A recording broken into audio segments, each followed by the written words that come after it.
Tumekuwa hapa tangu jana sisi kama NCCK, ambayo tumeongea sana ni baadhi ambayo tumeongea ni kuhusu utekelezaji wa kazi wa serikali ya juu pamoja na serikali zetu za kaunti. Tumeona kuna changamoto fulani ambazo tunapitia na wananchi wetu wanapitia kuhusu idara ya afya, kuhusu idara ya elimu. Afya tumesema kwamba kuna changamoto kati ya madawa ambayo yanatakana wewe kwa hospitali hayako. Kuna wale ambao wanatakana waende katika hospitali za juu. Kuna changamoto hapo tena. Kuna ukosefu wa wafanyikazi katika idara zetu ama hospitali zetu na mambo kama hayo.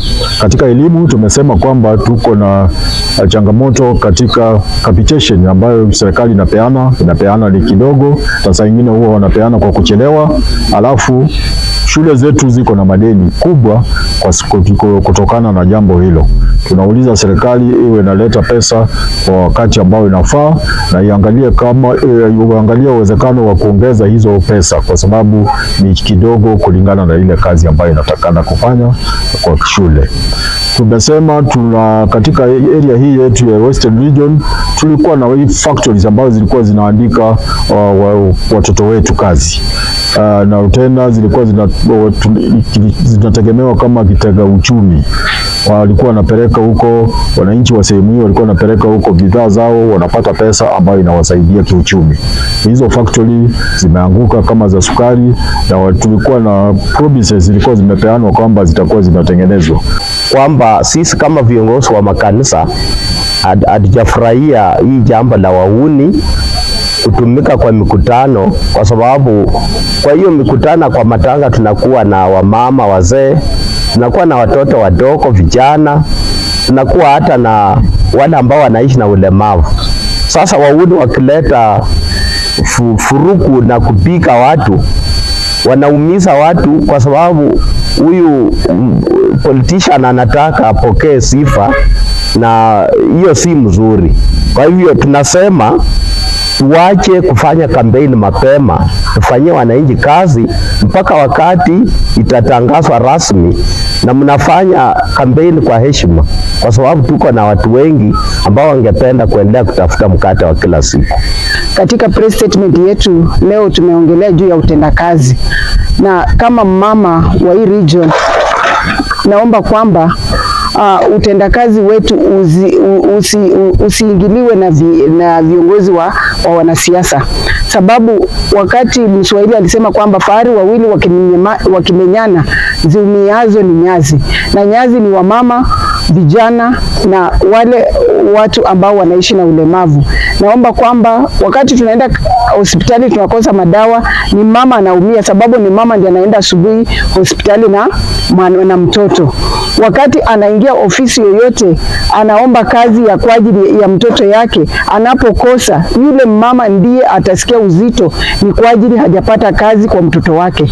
Sasa naomba kwamba wanasiasa wasiingize siasa kwa ofisi yoyote ambayo inatoa huduma ni kwa ajili ya mwananchi.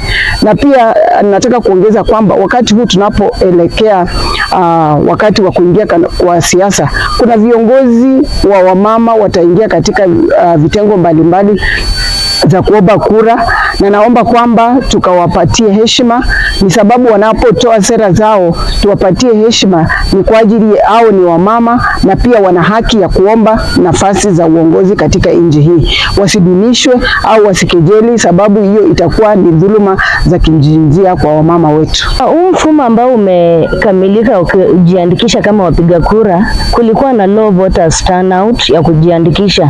Ni kwa sababu nilienda kwa ground nikapata kwamba vijana walikuwa wamepoteza vitambulisho, na muda ambao wanachukua ndio kitambulisho iweza kutoka ni muda mwingi. Alafu muda ambao tulipewa kujiandikisha ulikuwa mchache. kulikuwa na vijana ambao walikuwa wanahitaji wapewa muda zaidi ili waweze kukamilisha hili zoezi, lakini kwa sababu hawakuwa na vitambulisho, hili zoezi lilikamilika kama hawajafanya. Wito wangu kwa vijana ambao wako huko nje, wakati ambao unachukua kura, usichukue kura na uweke kwa nyumba ukalie. Chukua kura siku ambayo ni ya kupiga kura, usinunuliwe na any politician. Enda upige kura na upige kura kwa amani na urudi nyumbani kwa amani. Tudumisha amani na amani itatujenga sisi wote. Mimi na huzuni, ningependa sana mama ishi, ningependa sana tuishi na furaha. Katikati yangu na yeye mama tumelea watoto, tumesomesha watoto, tunasaidiana shughuli zote. Hata ukiwaona si ati ni wale ambao wanakaa hawana shida. Kwa hivyo nataka muweke jamii yangu kwa maombi. Tumekuwa naye kwa miaka 10. Katika hiyo safari tumeona utendakazi wake, na pia alikuwa mwingi wa upendo. Kama sio upendo, hiyo jamii ambayo umeona hapa ya Ngao haingekuwepo. Kama sio upendo wake, basi nyinyi waombolezaji ambao tumefika hapa hatungekuwa hapa. Hivyo basi Madam Ann anatudhihirishia kabisa kwamba yeye ni mcha Mungu. Dumishe amani. Kwa Mariga last weekend uri bandu bazi na mashabiki ba mobilize bandu na nikuza gilandi bandu baza barwanira mu Mariga sindio nuza ha Mariga uzo siome no bene kendo ha bandu sindio majibi no rombe mkutano gwisiasa kunye kware ne Mheshimiwa Mudavadi mu Mariga wa Mambuya Chief Mambuya Mheshimiwa Mudavadi na moroma no muda mobilize bandu bamungunguriza kutoa Mudavadi naja gisiasa mwaula kwa sema nyumunda kukali waka msemanya mona orendebeza sana matusi haisaidii kwa siasa. Ukomavu inasaidia. Mimi wakati mlinichagua nilienda bungeni Nairobi, na kazi haiko kule Nairobi, kazi iko hapa mashinani. Sehemu hii yetu ya Sabatia ilikuwa imewachwa. Hata mimi wakati niko kwa bunge saa ingine hata nikipata pesa ya kujenga madarasa na shanga, hii pesa ilikuanga wapi kitambo? Kwa sababu watu kuleta ukora kwa pesa ya serikali yenye nafaa kunufaisha wananchi, mimi nashangaa hii ukora inatoka wapi? Hii wodanga yote iko. Watu walikuwa katika kiti hiki cha ubunge zaidi ya miaka 10, wengine miaka 5, wengine miaka 30, wengine 20. Kwa ile muda mmenichagua, hii ni mwaka yangu ya 4 ndani ya bunge. Lakini katika kila ward lazima mimi nikifika na wasomea yale nimeweza kutenda katika ward hizo 4. Alafu muangalie nikiomba kipindi ingine ya pili, Mungu akitujalia, muone kama hizi ni za miaka 4. Yani tangu niingie kwa ofisi, najua shule zingine bado hazitujazifikia kwa sababu ya kubalance ward 6 tunafanya kidogo kidogo. Kufikia sasa tangu mchague Sloya nimeweza kuweka ndani ya Wodanga ward shilingi milioni 60. Nimepitia machungu sana na speaker anaitwa Moses Masika Wetangula. Bwana Wetangula, kama niko na deni yako, kuja watu wa Bumula wachange pesa wakulipe, uachane na mimi. Achana na mimi. Mimi pia ni mtoto wa binadamu. Mimi pia nilizaliwa vile wao wamezaliwa. Wachana na mimi. Kama niko na deni yako, hawa ndio wazazi wangu, ndio walinizaa hawa. Kuja uambie watauza ng'ombe walipe deni yako. Wachana na mimi. Uliona yale mambo yalifanyika juzi bunge. Na mimi nasema ni sawa. Chukua kila kiti yote, lakini mniachie watu wangu wa Bumula. Mniachie watu wa Bumula. Huyu Waluke angekuwa commissioner sasa. Huyu Waluke angekuwa anamaliza kama commissioner. Mtu ambaye alikataa Waluke asikuwe commissioner, kama tumekaa na mzee Raila Odinga tumekubaliana, alikuwa Moses Masika Wetangula. Tuheshimiane bana. Bwana Speaker, tuheshimiane. Mimi mtu alinipatia kiti ni Raila Amolo Odinga. Na vile mzee alikufa nikajua chuma changu moto. Lakini muniombe Mungu. Muniombe tu Mungu anipe heri tusimame na nyinyi. Niko na wageni hapa kwa sababu ya mvua, tutaenda kuwa na challenge kubwa sana. Na nataka nishukuru waziri wa Paranya. Ile awamu muhula ambao walikuwa wameiba pesa ya Uwezo Fund 4.5 million. Wakataka kuchukua hiyo pesa, wakatoa kwa bank, polisi wakawashika, EACC kachukua hiyo pesa ikarudisha Nairobi. Tumekuwa na uchungu kwa sababu kwa hii muda yote hatujakuwa na Uwezo Fund kwa sababu ya hayo mambo. tumeenda kwa maofisi mingi sana. Nataka nishukuru Waziri Wycliffe Oparanya. Yeye ndiye aliamua, akaamrisha ofisi yake, akasema Bumula lazima itakuwa na uwezo fund, na amehakikisha pesa ambayo tunatoa leo ni pesa ambayo Mheshimiwa Oparanya amejaribu ikarudi.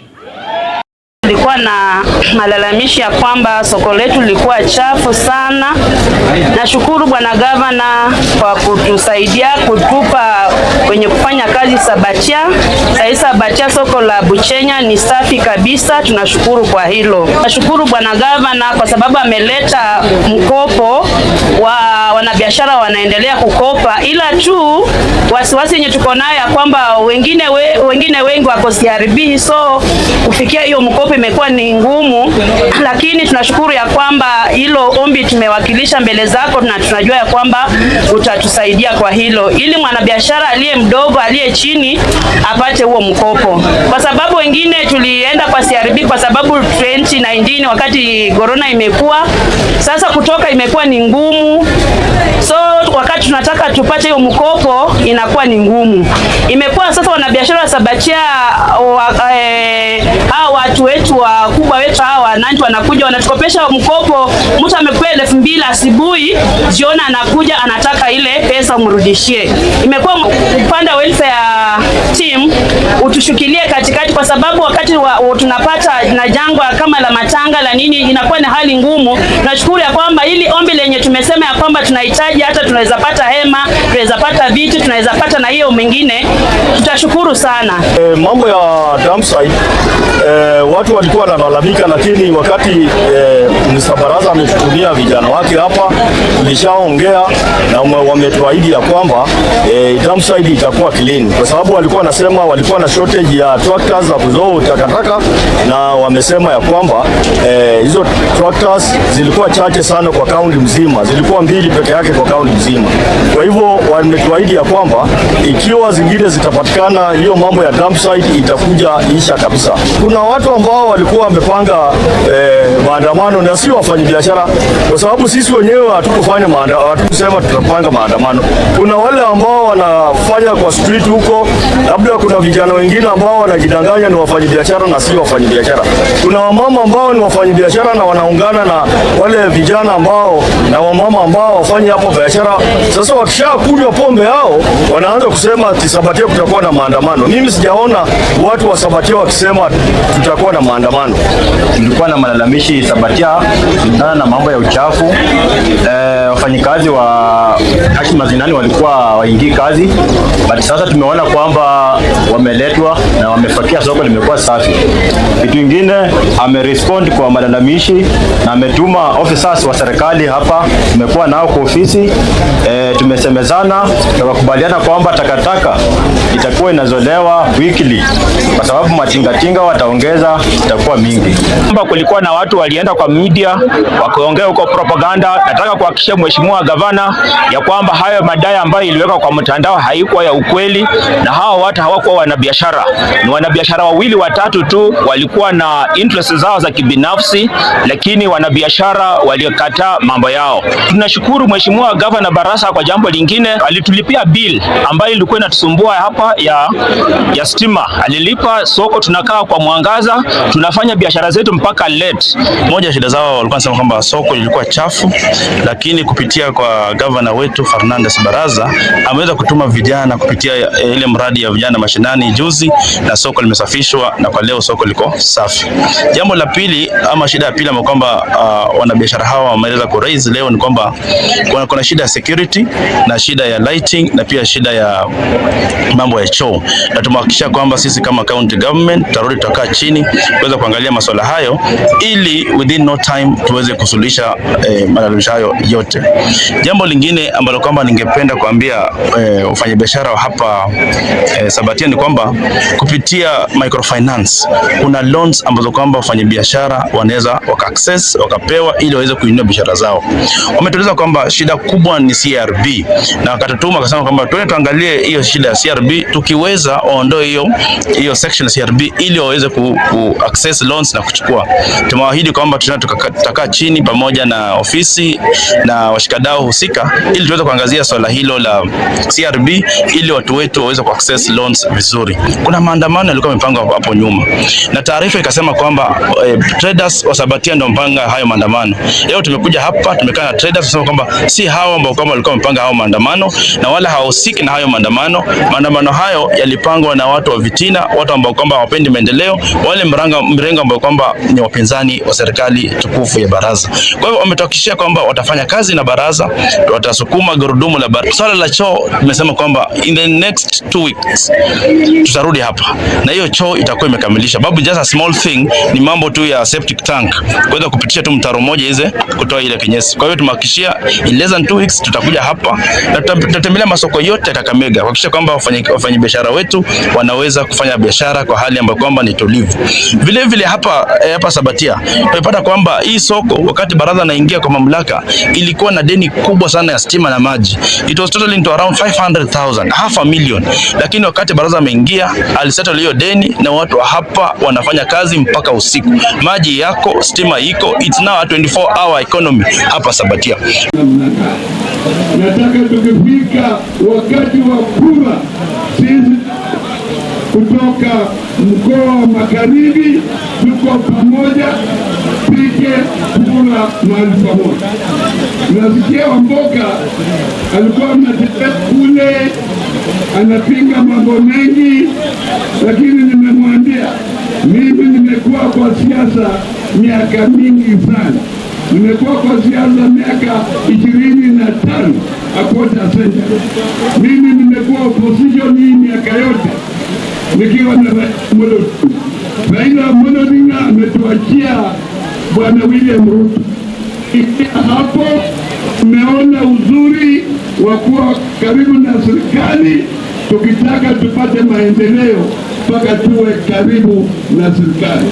Niyo lia mahali huko hapo, kama watakubali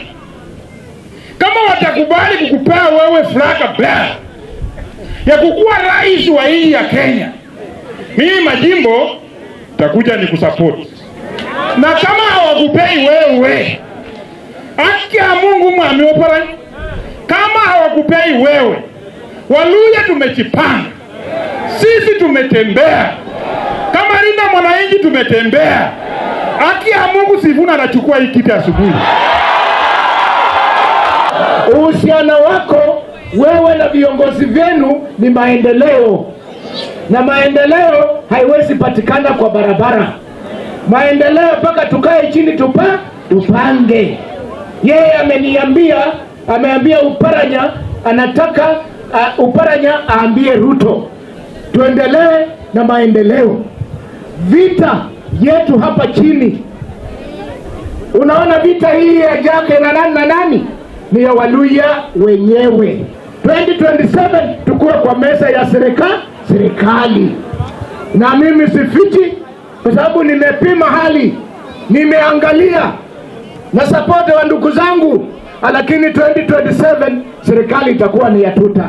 For their concern about my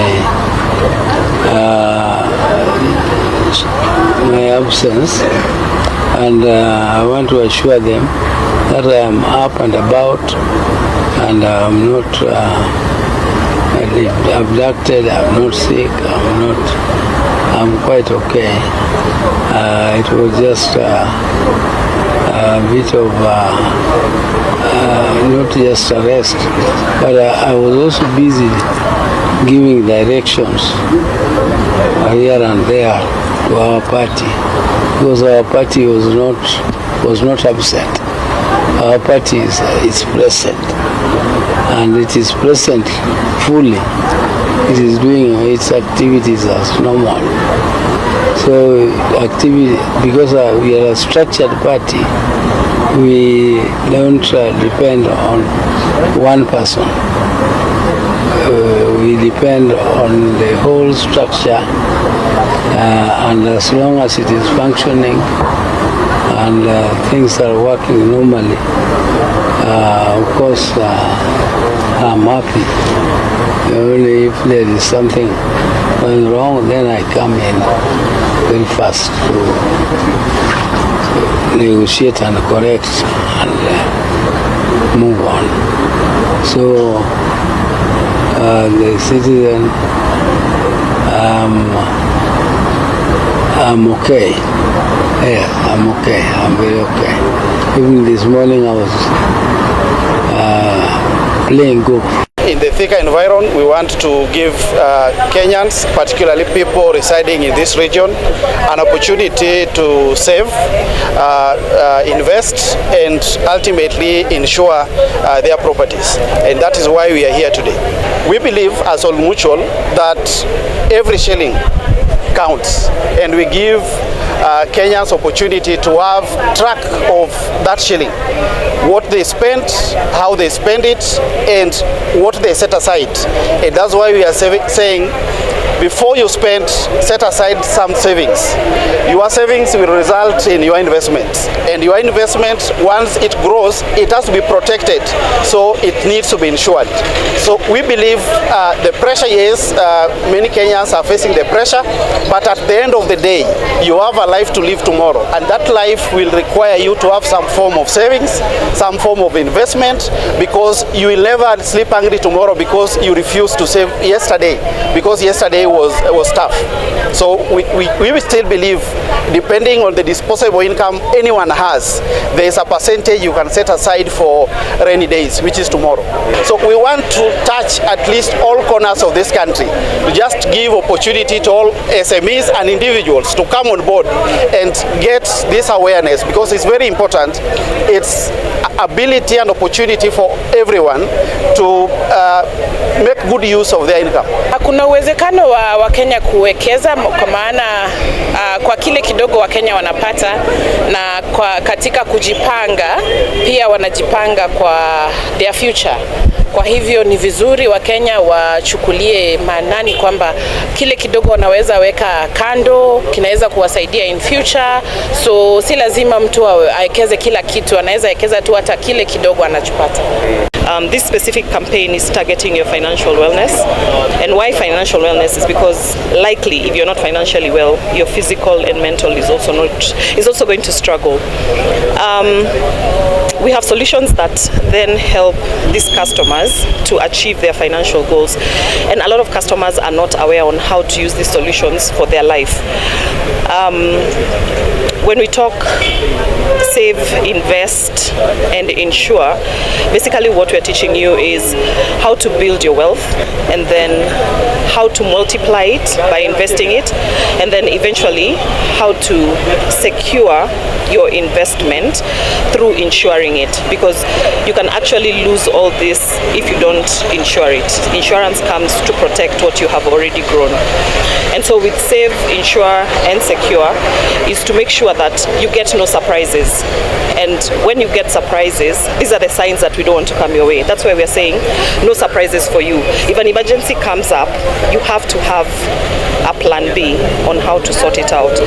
And save, secure, and insure is what is going to give you the plan B. Leo tulikuwa tunafanya the launch of the food production and baking technology courses. Hizo ni kozi mbili ambazo ziliweza kuwa enhanced kuwa na blue economy related components to enable trainees wakishamaliza wasiishie tu hapa hivi mahotelini, they can even go further and work offshore aboard ships. So hiyo ndio shughuli ilituleta leo. Pia it follows the work of the equipment delivery. Kama vile mmeona hapo nyuma kuna installation ya equipment ambayo the program through the partnership and the funding of the Global Affairs Canada imeweza kushughulikia na ikanunulia institutions ambazo ina support. They should take opportunity ya hizi courses ambazo tume launch. They should train, and with a little enhancement they'll be set. Sio lazima wafanye kazi kwa mahoteli tu, though I agree kuwa hoteli pia iko in the hospitality and tourism sector, which is a subsector of the blue economy, lakini pia wanaweza enda kufanya kazi kwingine, si hotelini tu ama kuishia hapa. So they should jump at this opportunity. Madam amezungumza akasema kuwa hata school fees imekuwa subsidized, and so they should jump at it. Waache kuwa unemployed, waache kuloiter around, and they should make a life for themselves. This is a 4-year TVET capacity building project.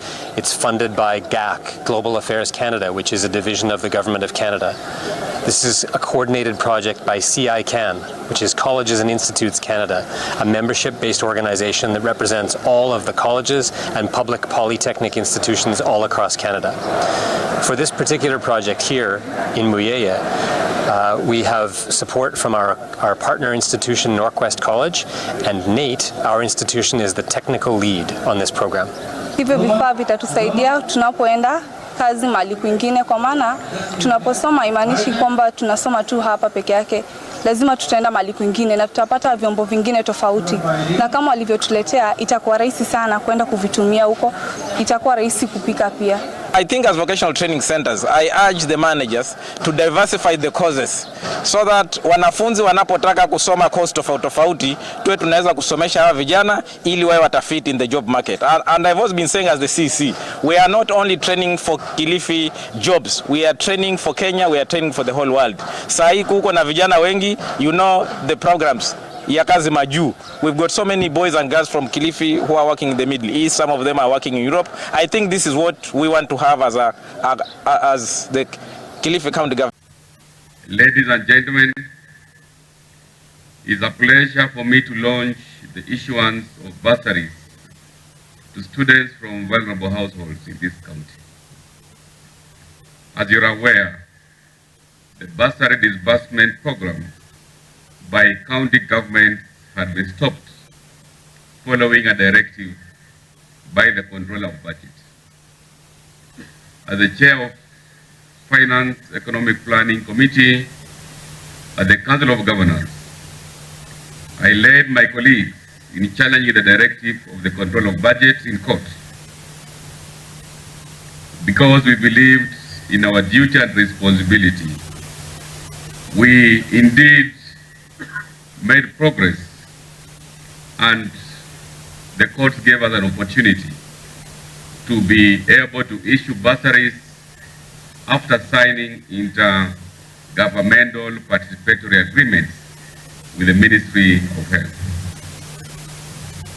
We won the case and subsequently signed an MOU with the national government as a county, and that is why today we are here to disburse a total of 149 million Kenya shillings, 330,500 to support students from vulnerable households across the country.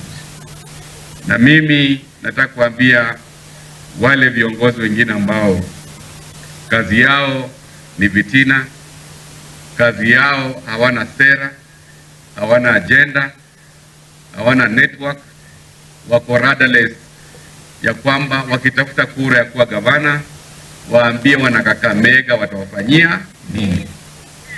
Sio baraza tu, baraza leo, wakiamka ni baraza, wakienda kulala ni baraza, wakikula ni baraza. Tell the people of Kakamega your agenda, na sio kupotosha wana Kakamega. Mlikuwa mnatumia mambo ya bursary kama propaganda ya kwamba pesa zilikuliwa. Leo tumetoa bursary ama hatujatoa bursary? Me, I want to tell the leaders the like of Khalwani. Wewe ukija hapa kutembea kila mahali, ambia wana Kakamega, what are you going to do differently for the people of Kakamega that you are unable to do ukiwa mbunge wa Ikolomani for 10 years. Leo mimi nimefurahi sana kwa hafla hii, vile tumetoa bursaries ambazo tutaenda kusaidia watoto wetu ambao wanasoma kwa shule kadhaa hapa Kakamega, na vile tumesema pesa hizi ambazo tumetoa siku ya leo tumetoa ili ziweze kusaidia wanafunzi wetu. Ningependa kuomba walimu wakuu na pia board of management kuhakikisha kwamba watoto hawa hawafukuzwi tena.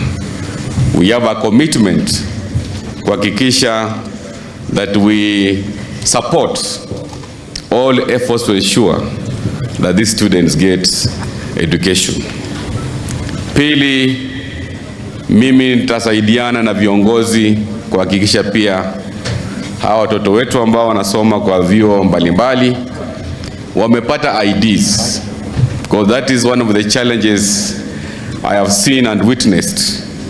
We shall work together with the Registrar of Persons to ensure we have enough police officers and that should service.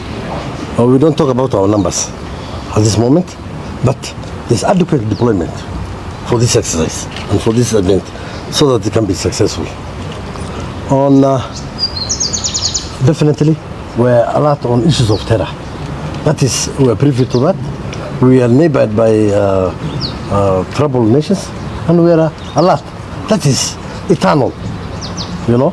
We're expecting anything, so we are ready for anything.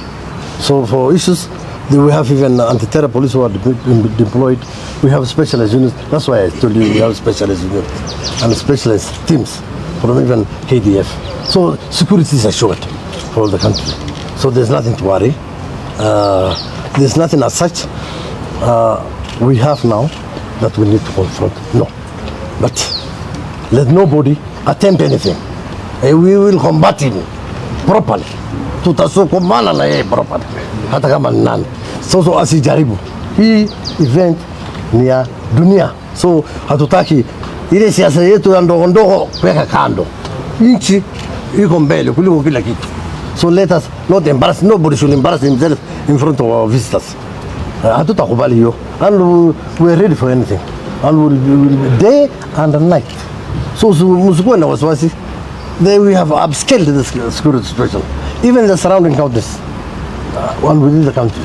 So the way he has told you, the IG has assured that, and we are speaking on behalf of the Inspector General here.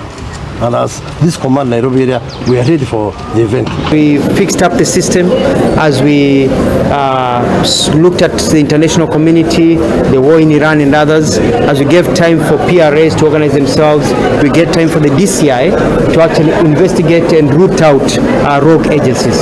So now we are about to start. I have come here to tell our young people that they have an opportunity, that there are very many jobs in the world, that many countries in the world have jobs that they don't have people. Kenya has people with no jobs, and we have very qualified young people. So our job is not to give a handout, but to give a hand up to these young people. So I'm very happy. Mombasa, they have come in large numbers. We have organizations with different types of jobs, from caregivers, from nurses, where they'll be paying nothing to go to those countries, from housekeepers, truck drivers, border drivers, basically riders will be delivering parcels, to construction workers, to office workers, to baristas, people, to chefs. So we've got all these opportunities that are available for young people of this country. If your job is not available, you can go to the NEA website, and from the NEA website you can see the type of jobs that are available for you, and then you can be able to register for that type of job or talk to that company. A word of warning, please be careful. There are rogue people out there who are not even registered as companies, who wake up in the morning and say Mombasa registration company, Kitale registration company, na hata jiandikisha hata kwa AG, ana document, anakupatia namba ya mtu ambaye amekufa, unamtumia pesa, unazama. So do your due diligence. Go to the NEA website. I'll give there's a telephone number, that is the NEA telephone number 0800 wanajua yuko nayo. The telephone number is 0800 222223. So 0800 5 2s and a 3. 0800 5 2s 22222 and 3. We've been routing recruiting people. We recruit people every day. There are people who we do not even reconfirm their agency licenses. Every day we turn them down. So they started with over 1,000 and something. Now they are close to 500. They keep on rising and falling. But we are making sure that, and as I said, not in this William Ruto administration, not in this leadership of Alfred Mutua in this ministry, will we have PRAs conning people and getting away with it. So nataka kuhakikisha watu kwamba mimi mwenyewe nimekuja hapa Mombasa kuhakikisha kwamba the thing is done right. Hii recruitment inaendelea leo, kesho na kesho kutwa. We have 4,000 positions. Please come try your luck. Kutoka hapa we'll go. Ama walikuwa wanapiga wengine nduru mpaka kitu karibu sijui saa 5 usiku wakitisha bado usaidizi. Watu wenye wametolewa pale ni wachache sana, wenye walikuwa kando tumawe ndogo ndogo, lakini wenye wamefunywa na zile mawe kubwa kubwa hawajatolewa. Unaona? So siwezi jua tutawatoa aje juu sisi hatuna zile vifaa kutoa. Hii mawe ndio ilifanya after baluti imelipuliwa, cause baluti kilipuliwa huwa wanaitanaga watu wanatoka na kujai tokea kitu kama hii tena huku. Hii ndio first day kutokea kisa kama hii. Sasa hii mawe ilifanya kukatike kapata watu wakiwa wamekaa hapa chini kama hawajui. Tumesikia ya kwamba watu zaidi ya 15 walipoteza maisha yao. Hiyo ni chungu sana.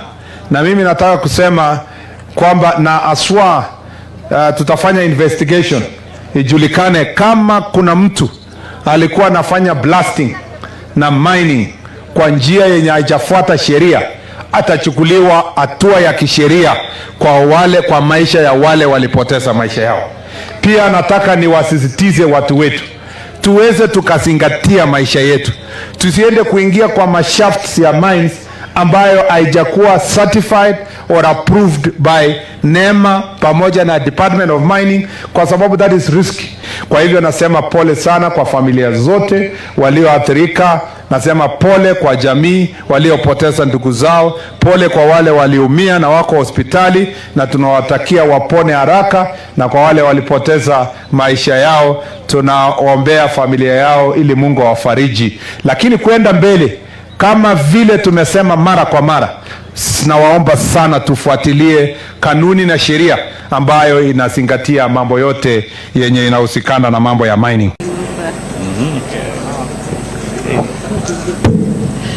We are handing over the key to KICC with a full confirmation that the infrastructure is ready to hold the Africa Forward Summit.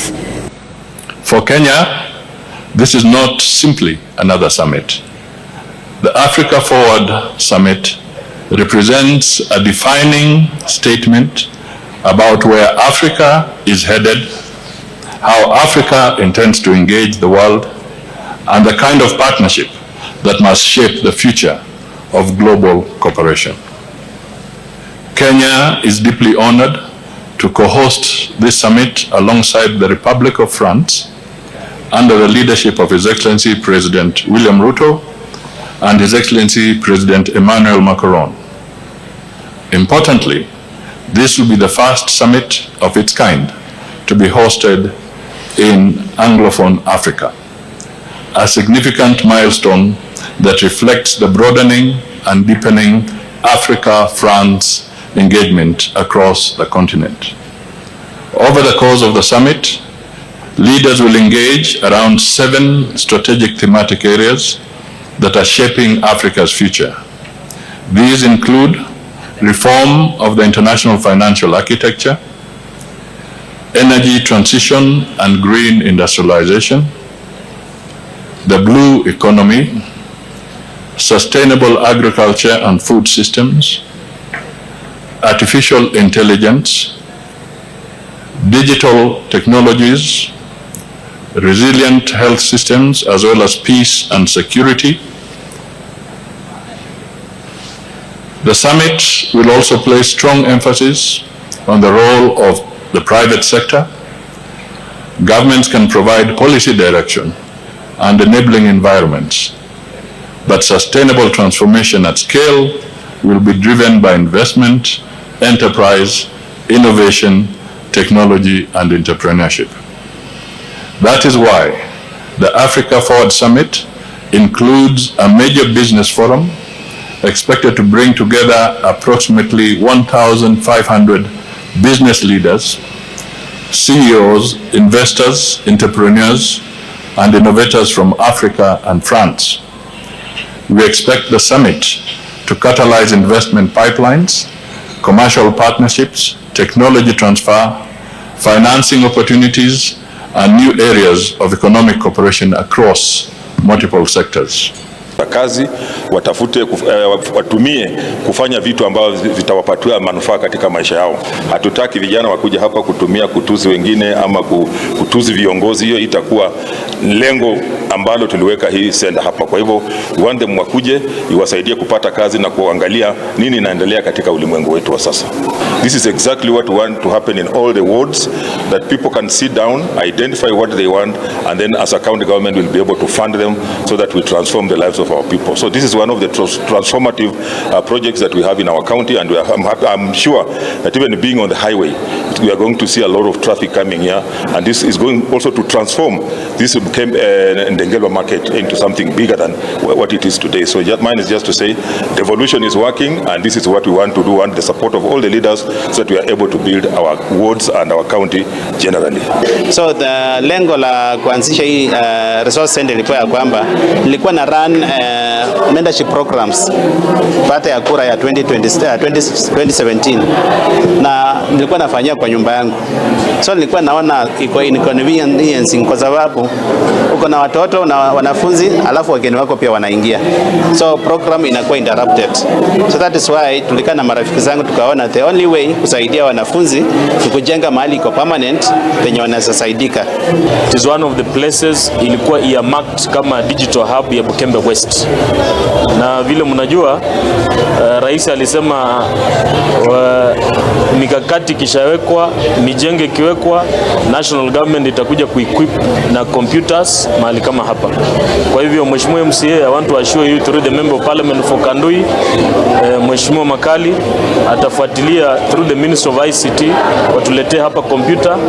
Your Excellency, we also allowed your timely disbursement of capitation to schools and other learning institutions across the country. Your Excellency, on behalf of Maseno School and all other learners, I would like to say asante sana erokamano ainya.